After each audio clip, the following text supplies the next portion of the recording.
this presentation. Thank you, Kajal, and thank you, fellow panelists, Jayashri, Chaynika, and Anjali. It was a pleasure listening to you, and in a way, my presence here is superfluous because you've said it all. But yet, I will try to kind of link what I have to what you have said.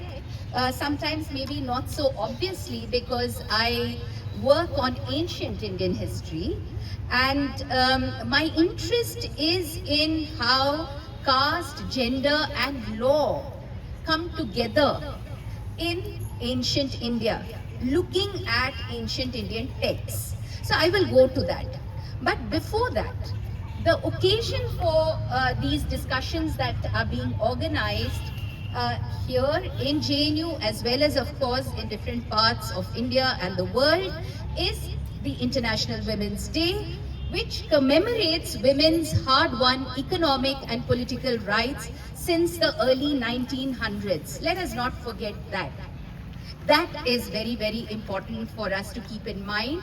And so, madam, I hope you will excuse me for disagreeing with you when you said that it was superfluous to think of the suffragette movement as really, offering us something substantive. I think that is not how you meant it, but I would like to argue that if it were not for the suffragette movement, we would not have women participating politically.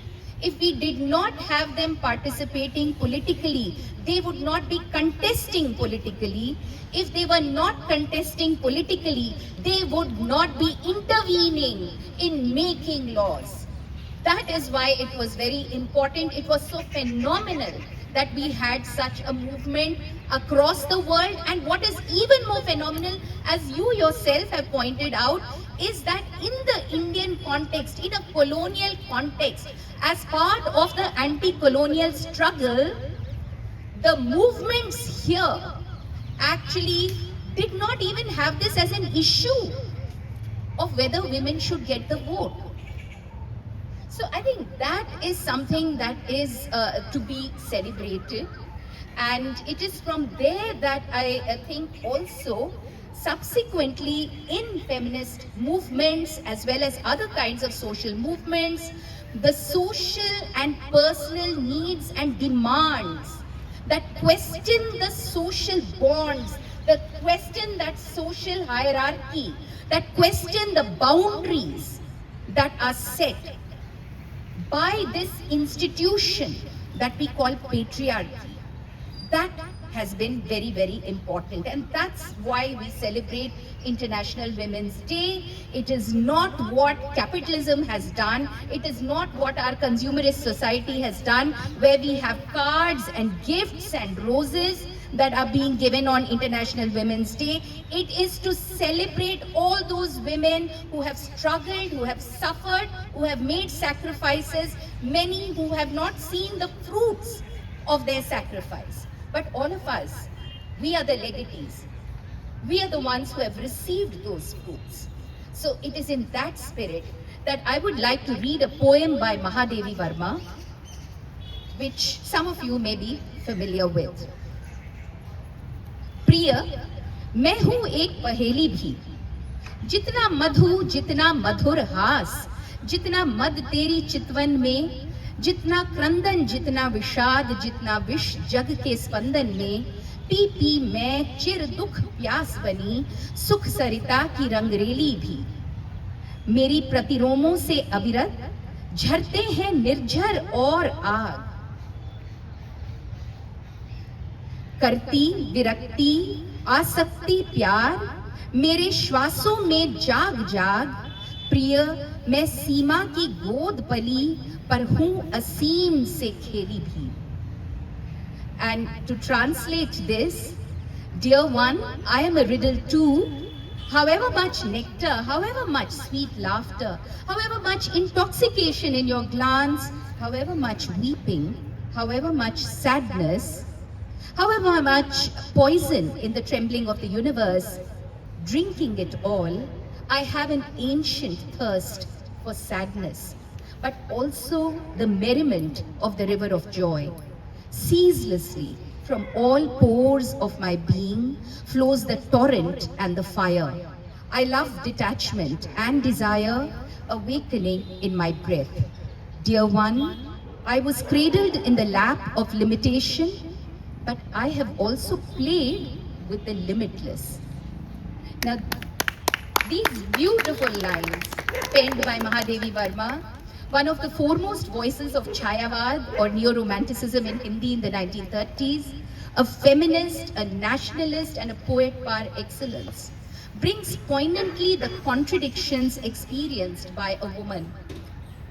The everyday Lakshman Rekhas that are physical, emotional, and spiritual, and the breaking out of those Rekhas, some self-imposed, many largely imposed by society.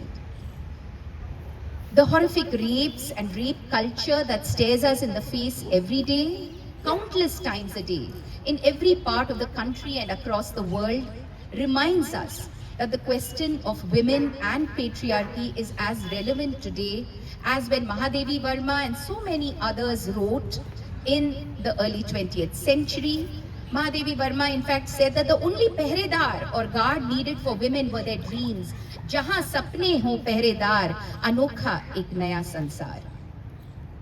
Unfortunately, we do need more than the dreams. We need the laws. We need the constitution. The Constitution of India, drafted under the stewardship of Baba Sahib Bhimrao Ambedkar, sought to address the issues of discrimination and inequality in Indian society by instituting various provisions, as has been mentioned by others, Articles 14, 15, etc. And yet what is quite clear that is that in so many ways, these discriminations, these inequalities remain at the center of the rot that is eating away our social fabric. And ironically, as we see ourselves as more and more part of a globalized world, we also find ourselves regressing more and more in terms of these inequalities becoming more conspicuous and more entrenched. And that is why I would like to contest what has been said by someone who holds a position of institutional responsibility, who has made such an irresponsible statement that when we raise the question of caste, we are seeking permanent victimhood. That to redress these issues or to seek enforcement in law and through institutional provisions, basically what we are doing is trying to wallow in our identities. And those of us in JNU know who I am talking about and what I am talking about. The constitution and laws or rules and regulations to ensure equality in the truest sense, they are not drugs, madam. Neither are they irrational or unnecessary as you think. Perhaps you need to read a little more.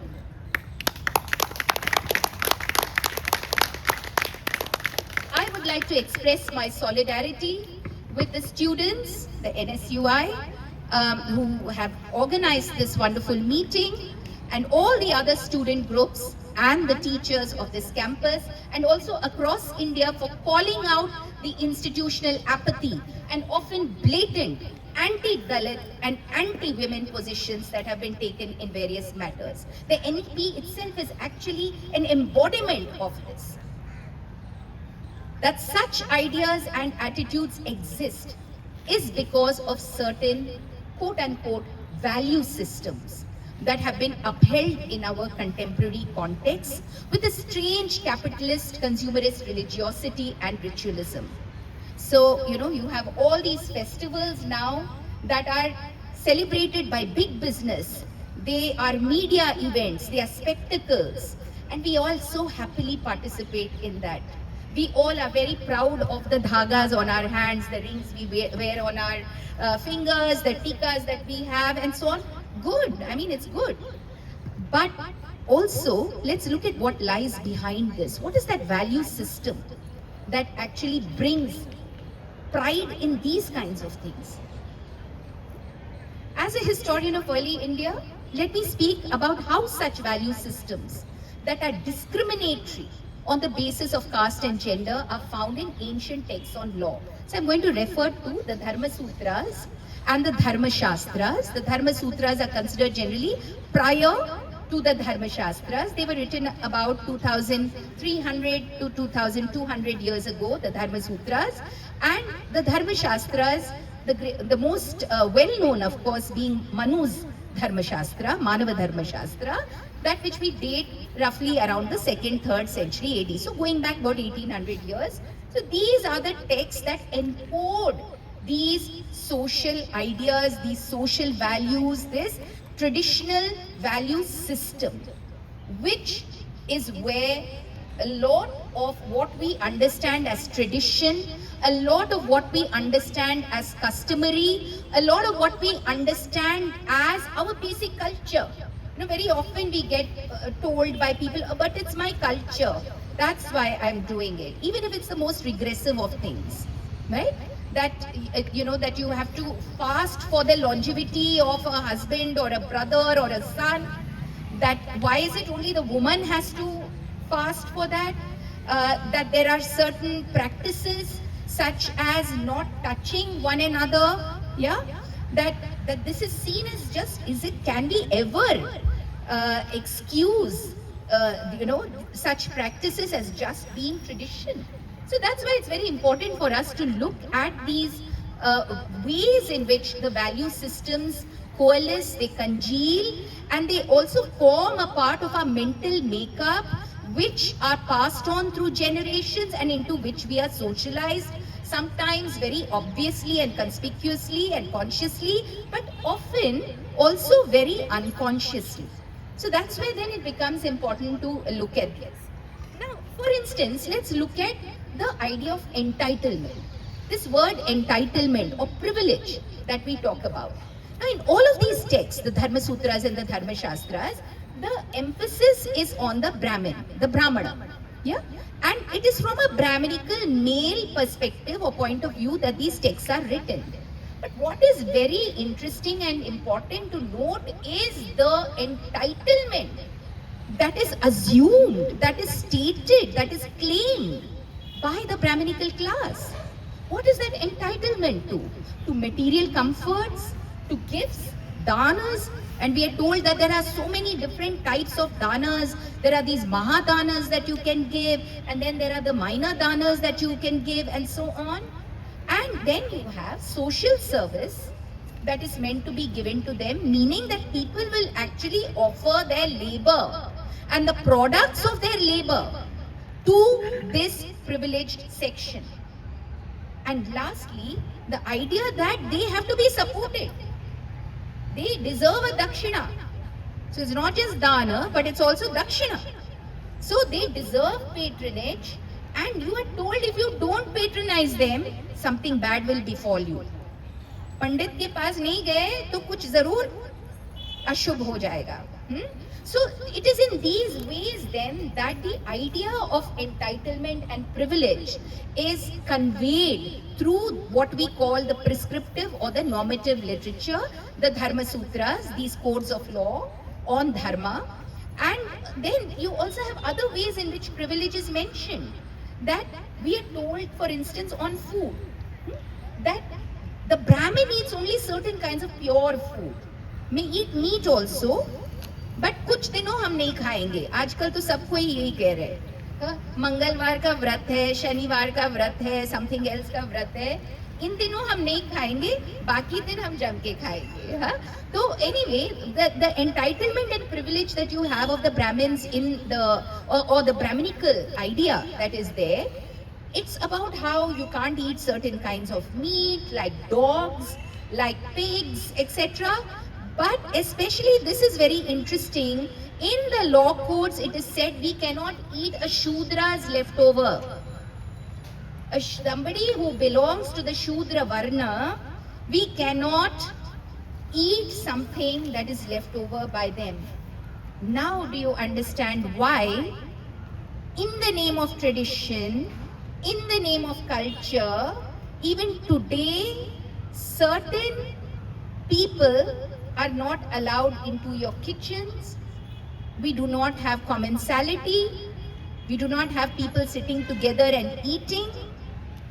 And that is where then that the modern movements for social change have tried to question these traditions. The Indian National Congress, even though initially was not so open to that idea, gradually came to see the importance of talking about commensality. So these become then important ways in which privilege and entitlement is projected in these. And then life itself, the life of a person who is entitled and who is privileged, the value that is given to that life as compared to the life of another. When in the law codes it is said that a Brahmin is killed, murder of anybody is heinous, it is awful. But when we are told in the law codes that if a Brahmin is killed, whoever has killed him has to be killed. His punishment is death. But if you kill a Kshatriya, then if you pay 1,000 cows as a fine, you can pass off. If you kill a Vaishya, you can give 100 cows and you can be released from that. And if you kill a Shudra, you pay 10 cows. Yeah? So 10%. So this is the way in which then entitlement is again being projected. The value of life itself is given in such a way that the Shudra's life is hardly important in these texts. Now, something else that is interesting is the way in which personhood is defined as, in this very philosophical way, as aham asmi, I exist. Yeah. So there's this very esoteric idea that is presented in the Upanishads and so on. But that aham in Brahminical society and in Brahminical legal codes is a socially constituted Brahminical male aham. And this is the entitlement that finds reflection in modern day evocation of upper caste male superiority in public spaces, in social spaces, the sartorial choices, the kinds of dresses we wear, the kind of anger that is there when there is a transgression of this.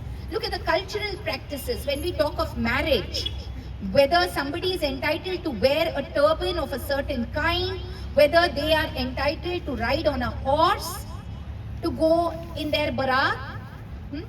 All of these are the points of entitlement, and when those who have traditionally projected themselves as entitled, when they feel that that entitlement is being threatened, what do we find?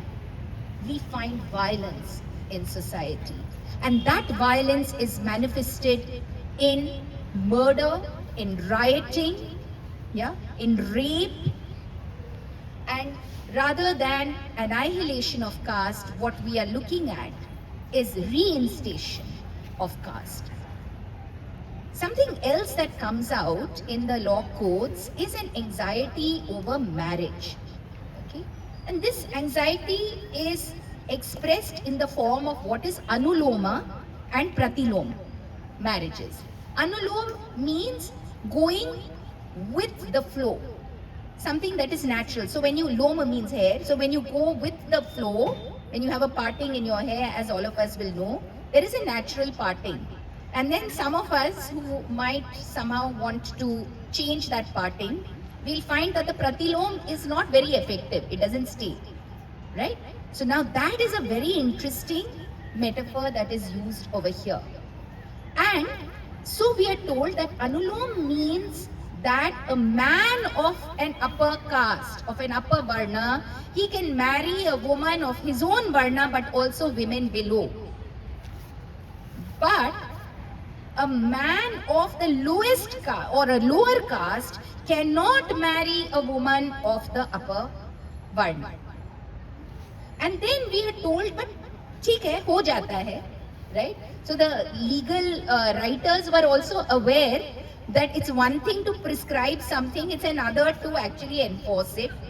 And so they knew that there were these marriages happening, there were children being born of these marriages, and so on. So what do they say? What will happen to those children who are born? For instance, if a Brahmin woman has a child from a Brahmin man, only then will that child be a Brahmin. But if a Brahmin woman has a child from a Shudra, then she will have a child who will belong to the Chandala caste. And Shudra men, toba toba.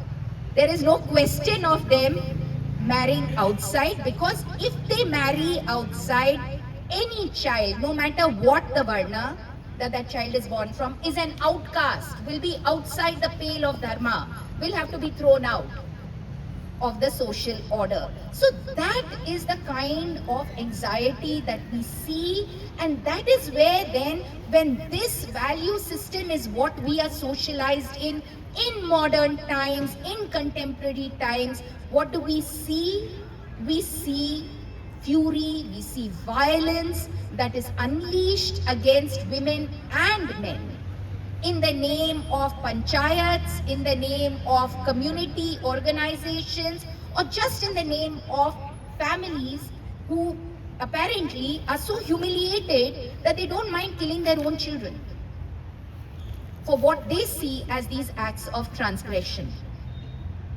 And it is only an extension of this, compounded by the colonial interpretation of Indian society, that has resulted in the new bogey, this new anxiety of love jihad, marrying outside of one's religion, resulting in the same kind of fury, the same kind of anger, the same kind of violence. So much so, a young man, barely a few months ago, is killed in Maharashtra for merely having a cup of coffee with a woman he lied to belong to a different religion. That is where it gets manifested, in the name of values, in the name of tradition, in the name of keeping to our dharmas. This is the kind of violent society that has been engendered. Now, women were considered property comparable to land and cattle in many of these law codes. And further, the duties of the wife are mentioned in many texts, where we are told that she cannot act independently in matters relating to the law, she can never go against her husband. Very interesting. She should always keep her eyes down, and her speech and her actions should be under complete control.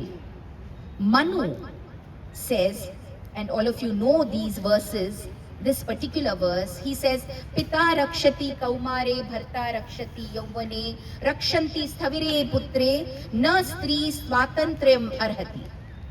The woman will never have independence.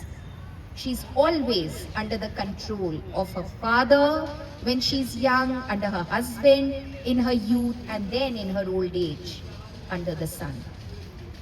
The attack on modern women, their education, their independence, stems from the fear in invoking this value system. That is where the attack comes from. It stems from the fear that men will lose their relevance in a non-patriarchal setup.